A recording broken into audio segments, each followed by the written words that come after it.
What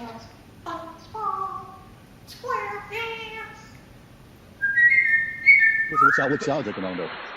I have I have right here. I have a fuzzy navel type of drink. I don't drink, so just for this show, I'm gonna be drinking with you guys, bro. What you drink? Now I just got a little, 18. Hey, Let's see, and pineapple juice or a little lemonade. This is all hypothetical. This is My wedding day. That is getting ready for my wedding in 2015. Oh, the dude was. nah, no name. Hey, no name, bro. Hey, you about to start something now, ain't you? Dead's gone, ain't Hey, we were waiting on bro. I had about 3 cups. Nah, I ain't gone. Hey, I've been I waiting. ain't gone. I'm here, man. Welcome to Red Cup Special. As you guys know, I'm your host, John Thorpe. Right here up under me is my usual co-host. What's up, Mikey? What's up? What's going on? How y'all doing? That's what's up. And as you see, we have our producer. He's going to be on the hosting tonight. What's going on, Alan? What's up? What's up? And we have a special guest host for the night. This is a person that Alamance County is very familiar with, state champion, I believe. What's going on, Mike Henry? What's going on, everybody? Yeah. Man, Everybody got their cups up. yes, yeah. Toast to everybody. Toast to everybody. So let's get into the first topic. A retiring state senator from Alamance County is being sued for millions of dollars. A Wake County man says Senator Rick Gunn had a long-time affair with his wife, who was also the senator's legislative assistant. According to WRAL, Arthur Johns, who lives in Wake County, says the affair destroyed his marriage and that he's losing half his property in a divorce, which is almost finalized. He is now suing Gunn for up to $3 million. Gunn announced last fall he would not seek re-election so he could focus more on his business and his family. Johns claims alienation of affection in his lawsuit. North Carolina is one of a handful of states in this country where people can sue the spouse's alleged lover. Can you believe Rick Gunn is being sued for $3 million for stealing a man's wife? Yes. I believe. I look. You see him on TV. You know he got it. And look, when you sue somebody, you gotta reach for the stars, because you never know what you're gonna end up getting at. So you can't aim low; you gotta aim high. So Mike Hent, let me ask you this: if somebody steal your wife, you gonna sue them for $3 million? Man, $3 million. I mean, that's a lot of money for a woman. You know, I like bro said, I'm gonna aim high too, though. If I'm gonna sue him, more than likely, if I got a room to sue him and I feel like I can pull it off, I'm gonna try to sue him for as much possible. And it depends who he's suing though. Who is he suing? He's suing. no, somebody's suing Rick Gunn. Wait a minute. It's Alamance County Senator Rick Gunn he's suing. Oh, so he getting sued. The senator getting sued. Yeah. The senator is married and his wife just recovered from breast cancer. So I'm not saying it's karma, but you know. What's up, okay. Mike? Yeah, I mean, yeah, I'm gonna go big now. For me personally, with a woman, man, listen, if somebody else want her, man, they can have her, bro. She ain't for me. But it's not really. She already cheated. She ain't for me anyway. But you know, that's an exploitation move right there. They try to exploit him, you know. And if they can get the money, get the money. Right. I feel like it's not really about. I feel like it's not really about the woman though. It's about the home wrecking, right? So you're suing him not for her, but for him disrupting your life and his kids. He said something. Now, wait. Let me get Mike E on this. Now, Mike E, when he announced that he was retiring at the last year, he said, "I'm out, fun gun." Do you think that's the perfect send off for a man who's stealing another man's wife? Fun gun. That's Twitter. This is embarrassing, man. This is an embarrassment that we even talking about this, man. It's ridiculous. I don't even know why it even made the news. It's embarrassing. It really is. Why, man? It's $10 million. Is it 10 or $3 million? I think $3 million. $3 million. That's why I made the news. That's exactly why I made the news. But also, it's like That's the amount. But also, it's like the nature of the scandal. First of all, he's married. Second of all, his wife, on top of him being married, his wife has cancer. She had breast cancer. She recovered. Yeah. She's recovering from breast cancer. And then on top of that, the whole time. Got a mistress. The whole time. He over there. Even without the lawsuit, that's a story right there. They filed so let me give you some more details. So she filed for divorce from her husband. He is suing Rick Gunn for $3 million because she is getting half of the assets. Right. There you go. That's the backstory, right? That's why the money come involved. Because if she divorcing him, she getting alimony, so he got to pay up. So he like, I'm gonna recover that alimony money back by suing Rick Gunn. That's the backstory right there. I mean, that's why the money involved. Yeah. That's why it's $3 million. Who is the guy though? Who is the guy? Who's the guy? His last name is Johns. I don't know who he is. He's all I know is his wife was Rick Gunn assistant. Yeah. He probably somewhere in the political arena too, though. You know, or some form of business owner or something for him. He probably got money too, though. Hey, listen. Hey, that's big boy problems right there, bro. Well, I don't know, because if I had money like that, I don't know if my wife would be somebody's assistant. Well, I mean, she was that's probably, she's probably doing it because Rick Gunn is senator, so that's just like a fun job. You know what I mean? Like that's when you work for people in politics. You know, it's always like just like a helping out thing. Anyway, majority of the people that work for them are volunteers or doing it out of the fact that they supporting them.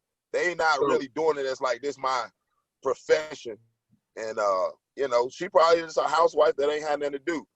Now, so Rick Gunn probably been beaten for a minute, like you said. So he probably been in there. So as legislators in the state of North Carolina, those who work for the legislators actually make more than the legislators. So North Carolina has it where you can either have the money or the power. Right. So there could be, I could be wrong. I'm wrong once a day and I haven't been wrong yet. So this could be wrong. But she could be actually making more than Rick Gunn. Okay, yeah, that makes sense. That makes sense, yeah.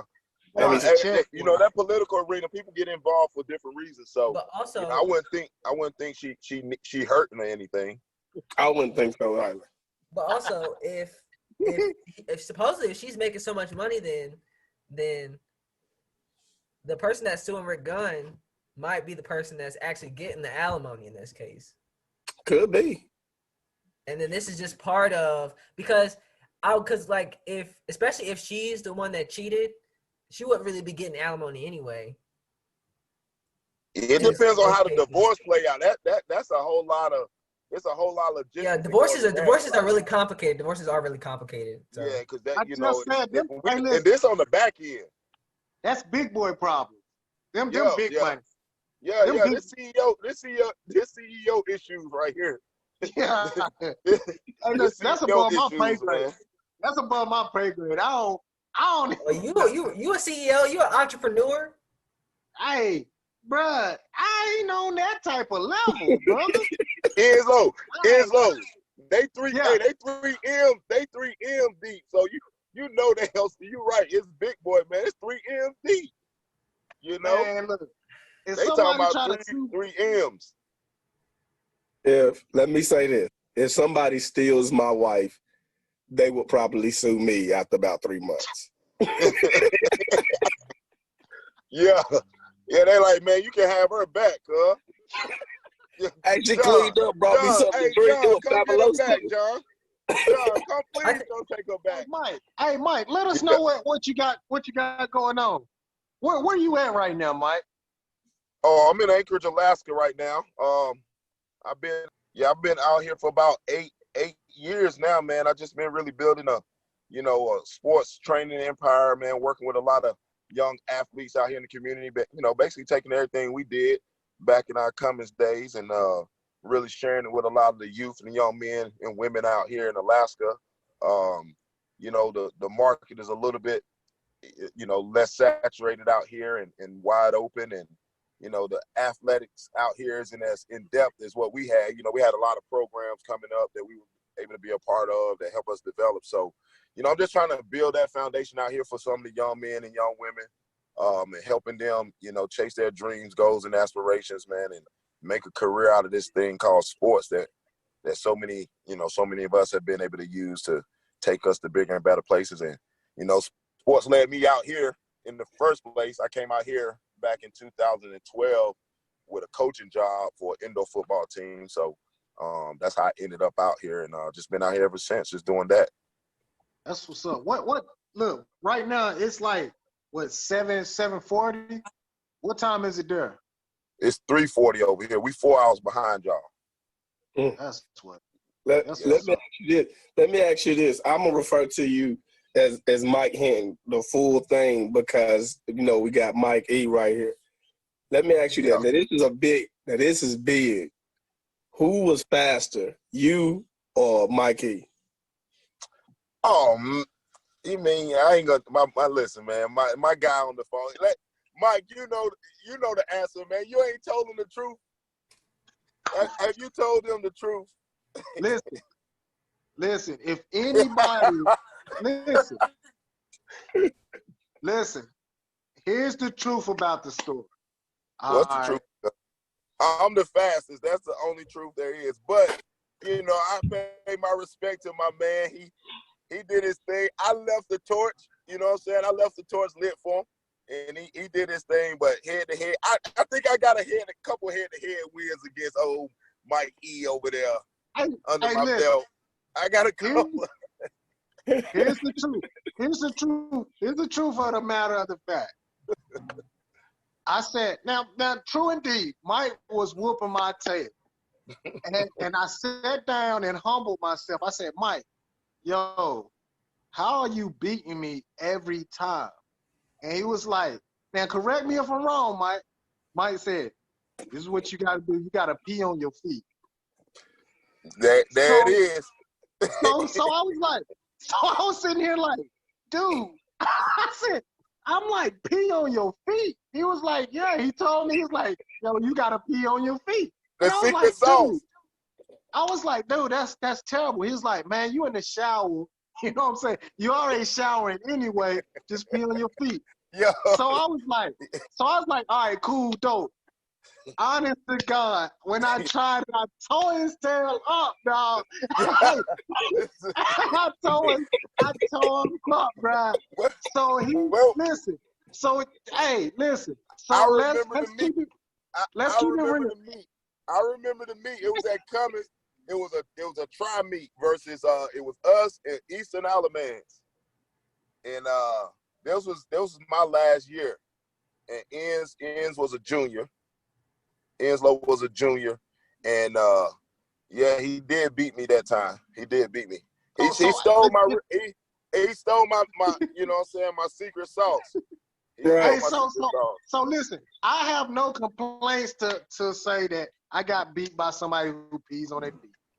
Hey, you pee on your feet too. You pee on your feet too. I'm gonna say this.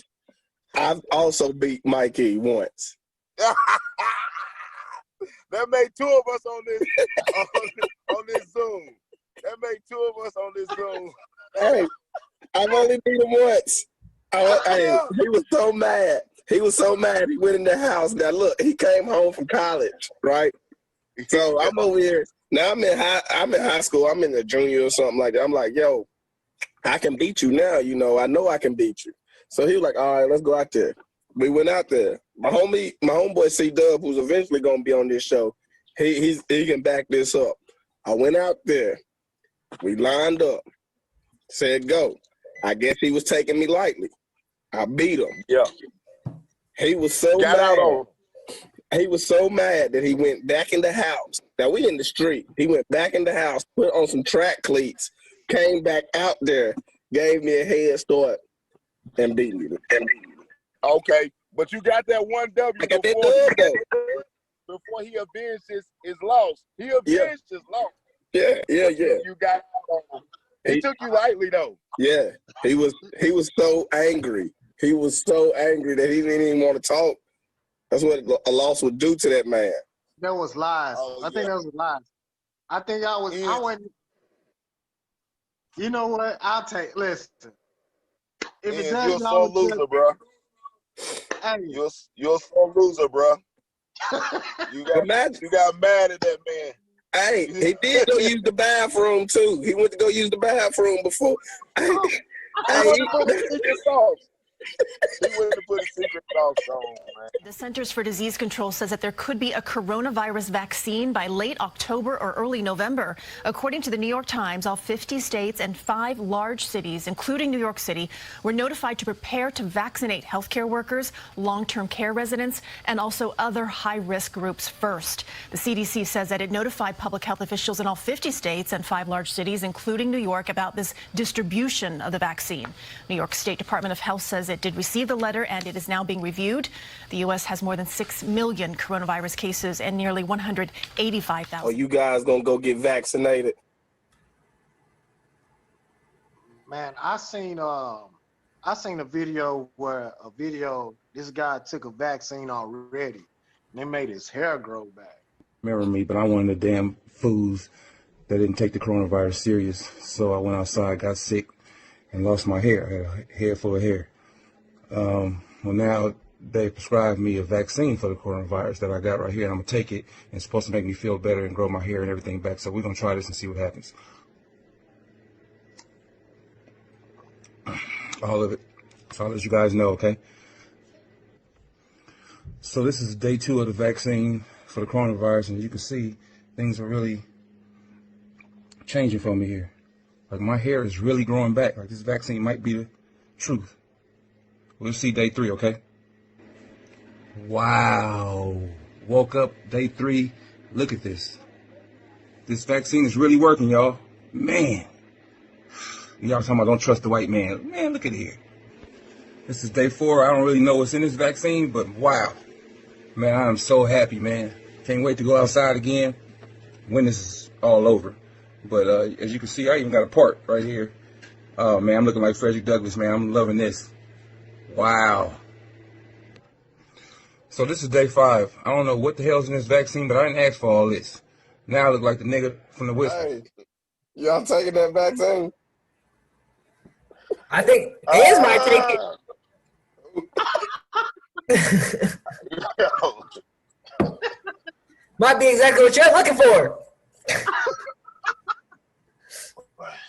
I'm good. I'm squirting some red on my good chest. on that vaccine. George Jefferson can take that vaccine. I ain't taking it.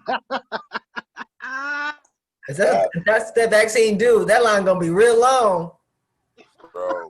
People gonna be lying. LeBron James gonna be first in line. Come on, Allen, man, listen. Chill out now, Allen. We're going too far. Talk about Bron now. Allen, listen.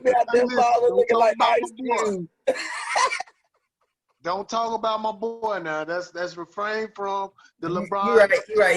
He got his fix a different way. Listen, he got the comb. LeBron got the comb over, so leave him alone now. Hey, that's a little bit more than the comb over. That's a whole reconstruction. Come on, man. Bro, the homie said 4 days, man. He said 4 days, bro. He didn't say a month, bro. He went from some Twiglets, some sprouts.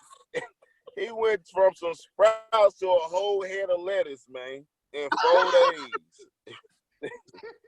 Come on, man. He went from Charlie Brown to Lisa out here. If that vaccine do that to your hair, if it do that to your hair, imagine what it's doing to your insides, bro. Your heart gonna be the size of a watermelon. You're gonna be nice and strong, man. Hey, Mike. So, Hey, listen. On a serious note, how's the racial demographic out there? well, you know, it's only about 6%, you know. But the one thing about Alaska is very diverse, right? I mean, obviously the white man is gonna be the majority in most places. Like that's just how it is in the United States. They majority of the country, but even here, so they have a lot of Alaska natives that's from out here that live out here. One of the things that I, you know, an experience that I never really got to experience is being out here on the West Coast. It's the Pacific Ocean, right? So Hawaii's in the Pacific Ocean. So it's a lot of Polynesians out here, Samoans, Tongans, what they call Chamorros, which are Guam. They from Guam. So Guam's a part of America as well. When they bought Hawaii, so it's a lot of Polynesians, you know, out here. Then you have your true Africans, you know, your Sudanese, your, you know, traditional Africans that live out here. So it's very diverse. It's another, I mean, you got Mexicans out here. So, but the demographics as far as black is about 6%. You know, most all of them in the city for sure. In Anchorage, like Anchorage is probably the most populated city in the state. So it's considered like the biggest city population. It's the financial capital and the diversity capital of the state. Most of the other smaller cities or surrounding areas here are going to be populated by your native cultures or just a strong white culture. Yep. But it's solid though. You know, it's well rounded and diverse. But I you know, a lot of times, man, you know, I go to a restaurant or the mall or places, man, and I look around, man, I'm the only black person in there. I'd be like, yo, ain't not one brother in here, brother, sister. Now, they're not saying it's all white, but it's like I might be the only brother, 2 or 3 of us. The only solid. You know what I mean? Yeah. I'm with you. But we stick together. Yeah. Cool. That's what's up. As Daniel's last friend departed on Sunday, we decided we'd give Daniel a pass on his usher duties. When Mark and I returned from church, Daniel was upstairs sleeping, and we decided to give him a little rest. But as the afternoon progressed, it was time to clean up from the weekend festivities. Daniel and I went downstairs to the basement, and we were chatting, as we always do. And Daniel said, "Mom, let's keep talking. I love talking to you, Mom." And it was at that exact moment that the doorbell rang. And Daniel looked at me and said, "Who is that?" And before I could say a word, he sprinted upstairs. Within seconds, I heard the sound of bullets and someone screaming, "No!" I later learned that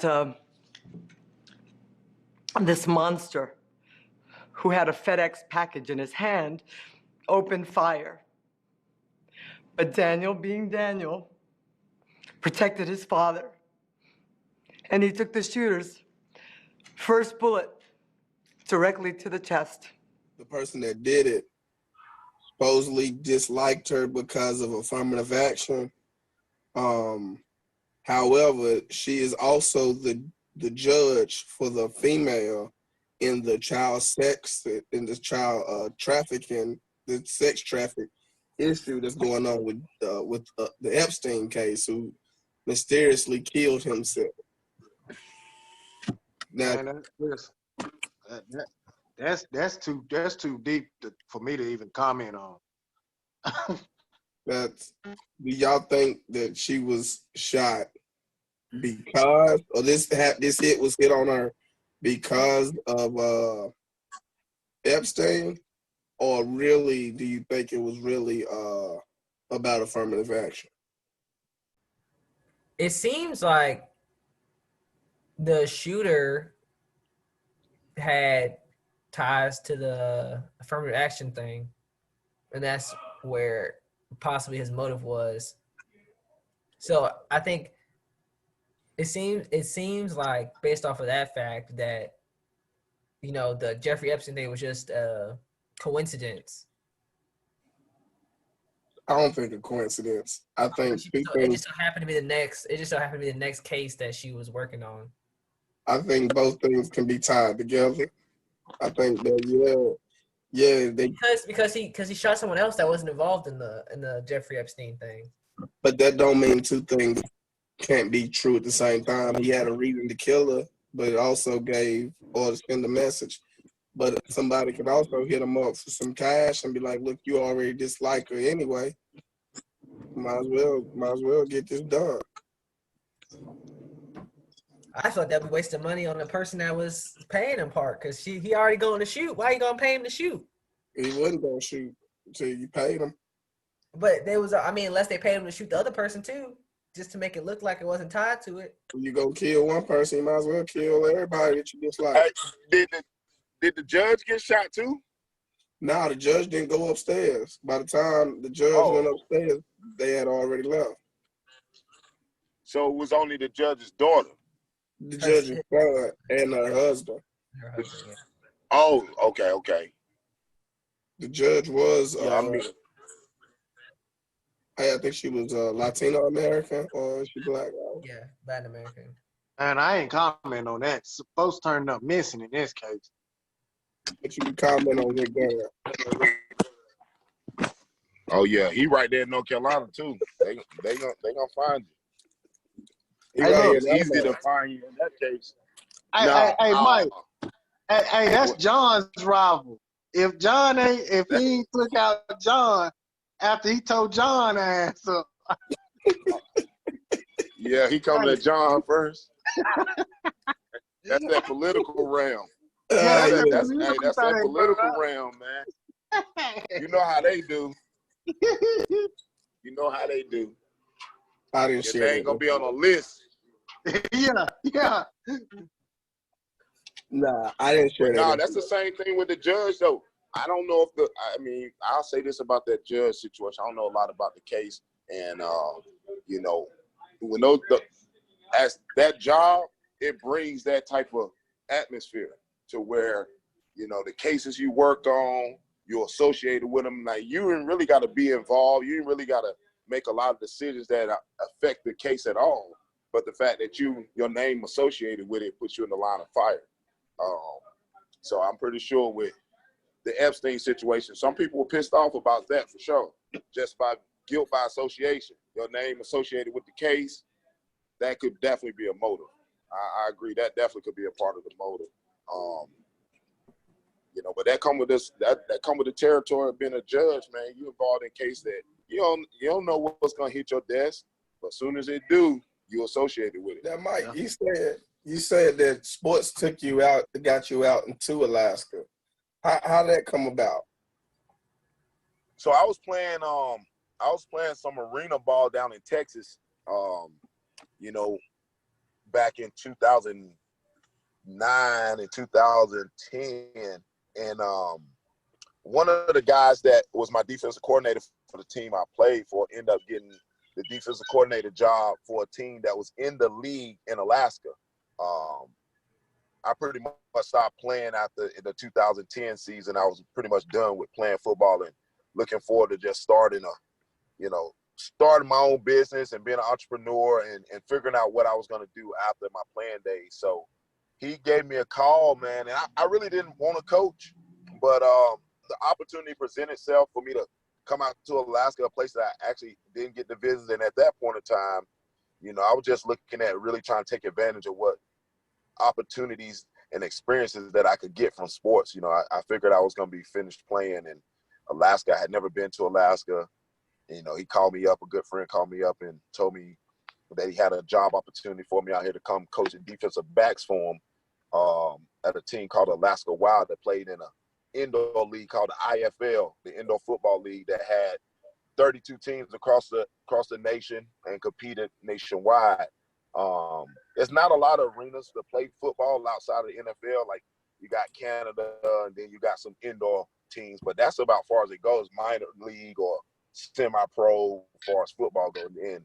So it just really gets lower and lower and lower. The NFL, CFL, after that it's not a lot to do. So, you know, once I was done chasing that dream, the opportunity came up for me to come out here and start coaching, and that's what I did.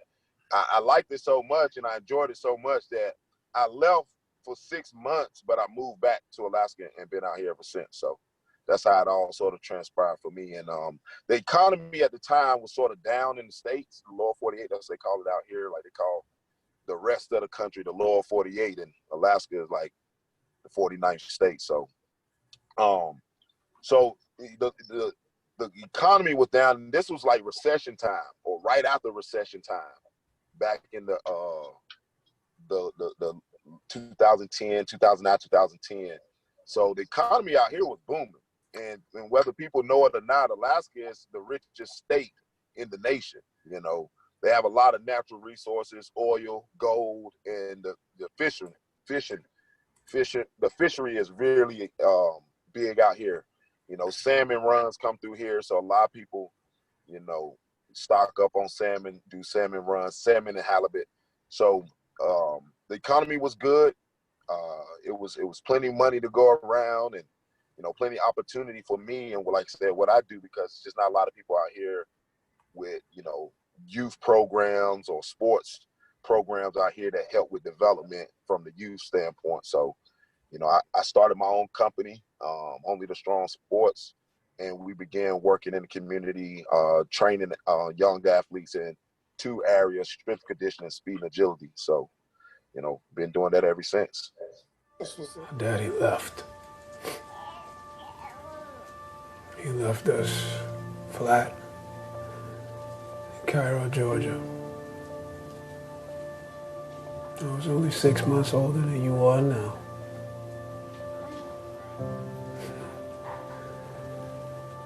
I don't remember him. Nothing good, nothing bad, nothing. You will remember me.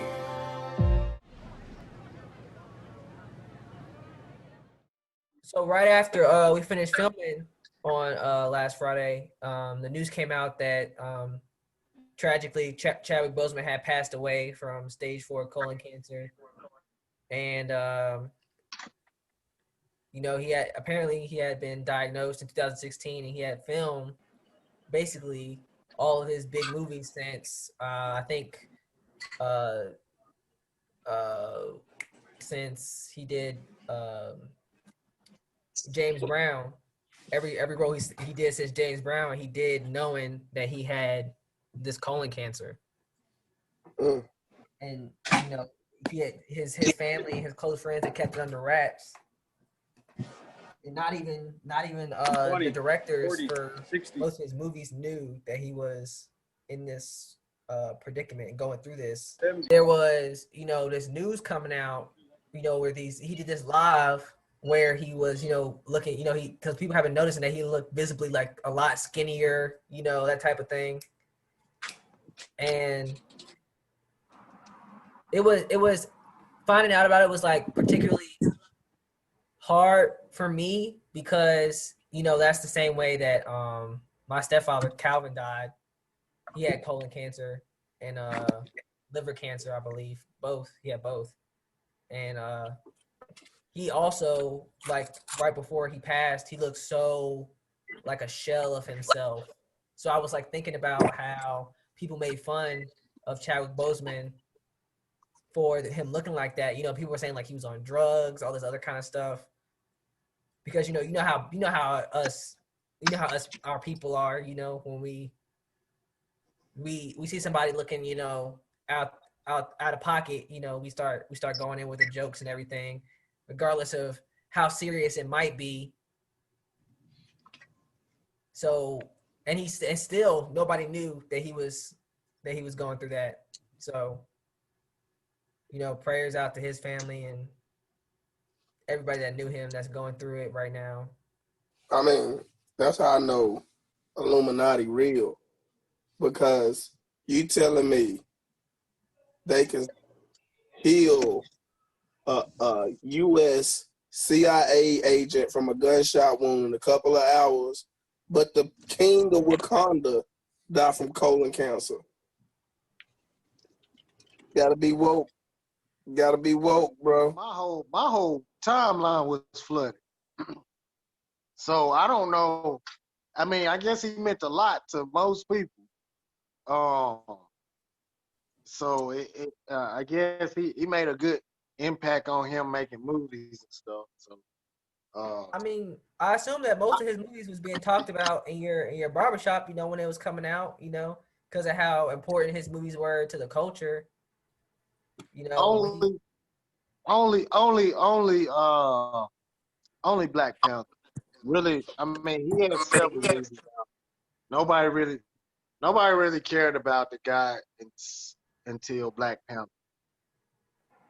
I remember the first time I saw him was in James Brown, because that was 2016 when that movie came out, and I remember, or 2015 actually. I remember that it was on HBO right before I had moved out to Raleigh. It was on HBO, and I had saw it, and that was like one of the first movies I had seen him in. That was the first time I had seen probably any movie that was that new, that was that, prestigious in a way. I thought you were gonna say you thought it was Eddie Kane. Eddie Kane. He play a whole lot of black people. Like his whole storyline is basically a documentary of a black person. I thought he was culturally definitely driven all his roles. But I'm with Enslow on it, man. I don't think he was sort of immortalized or memorialized until he played the Black Panther role. I mean, he played some other roles that had significance in the black culture, but like those movies weren't as big. Right, the movies themselves weren't as iconic as Black Panther was. Yeah, they had sentimental value, but they didn't really have no true value like the Black Panther, and so that really brought him out and put him in. Now we know that Denzel funded his schooling, so obviously he was on the scene or involved and a part of the culture, and with Denzel supporting them or giving them that that chance and really investing in them. So he was destined sort of from that point to be in that position, and then that's just another ironic thing, right? Somebody who finds himself in that space to where Denzel is backing you or funding your schooling, and then you play all of these sentimental roles to the roles that affect the culture, and then you land this like mega hit, one of the most powerful roles in our culture as far as being a superhero of all time, and memorialized. But that just show you, man, how there's a lack of role models in our culture, because this guy was a fictional character and we holding on to it like he was, Nelson Mandela, Martin Luther King or somebody. That's how he's been celebrated. In a sense, In a sense, isn't he? I mean, he never said nothing. No, a lot of the quotes that he had were like when he was on. He was a keynote speaker for one of the graduation. I forget his school. I know he was a keynote speaker for that time. A lot of statements he made, it was only in a position to where, he was accepting an award, and he really never got to be that voice. And even though his roles spoke volume, that voice and really speaking to us as a people, I think that is what we memorialize those others from, because they left their legacy through their voice. From the stories that I'm hearing about him, he was a really private person, and it seems like he really kept his private life and his business life separate in that show, because people would say like when they would see him out and things like that, like you never really heard like stories about his personal life or anything like that. And people would see him out, he was just like a regular guy. He would interact like a regular guy. And I think that's really a testament to the kind of person that he was. And I think also the reason why it's so sad is because of how young he was, right? Yeah. And to have somebody who you thought like had all these things, like he still has movies coming, he's still gonna have another movie coming out this year. Like he has so much still going on. So much people were planning like what they thought was gonna happen to Black Panther and all the other stuff, like things like that. So it's almost like it's like a little bit of loss of hope too, because like people had these things that they were looking forward to for him as his fans, right? So it's a little different from other people that might have died, because like people like older who was not really acting as much anymore, you wouldn't have as much expectation on things you were expecting to see from them, right? So you expect him to go out and do all these big things, like he had just did The Five Bloods, right? So he probably did like the award circuit for that, you know what I mean? So all these things that he would have done. But that's still all of that stuff is overlooked.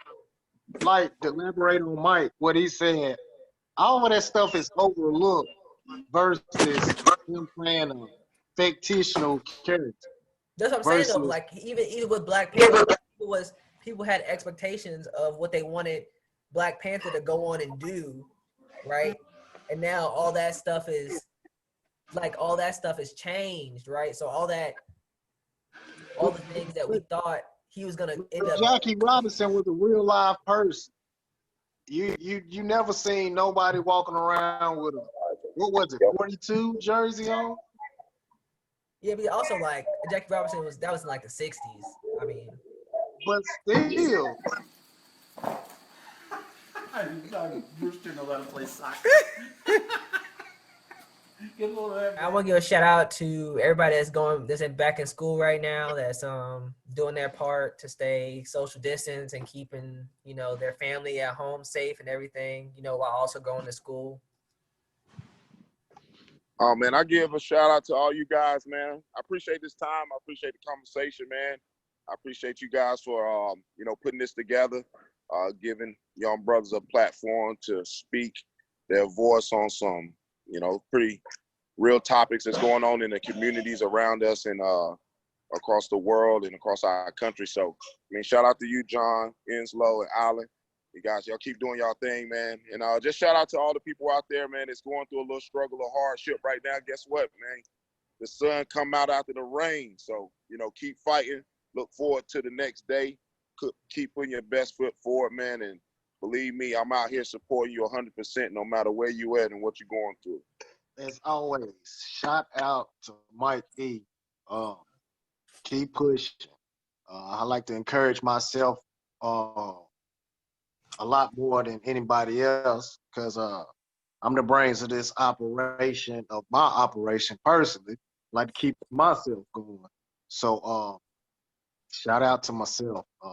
Keep pushing, keep making a way. And shout out to y'all guys, man. Y'all amazing, man. My shout out is gonna be a few shout outs. The first shout out I want to give out is to all of those protesters out there in New York that was out there, got hit by the car. Shout out to everybody out there that's still marching, that haven't gotten fatigued, that's still doing your thing. Shout out to them. I want to shout out to Mike Hinton for coming in and joining us. We appreciate that. We had a lot of things go on today, and he just jumped right in. We appreciate that, brother. I want to shout out to the guy who was going to be here earlier that had a death in his family. So shout out to Bennett Harris. Can't wait for you to actually join us and talk about some things that's going on with the Maker movement and STEM Junction and things like that. We're going to keep you in our prayers, and shout out to everybody out there that's lost somebody in 2020, out there struggling with COVID or whatever you're doing. Take this as an opportunity to rebuild your brand, rebuild who you are, and enjoy life. All right, until next time, man. Peace. All right, thanks, fellas. Y'all have a good one. All right, you too.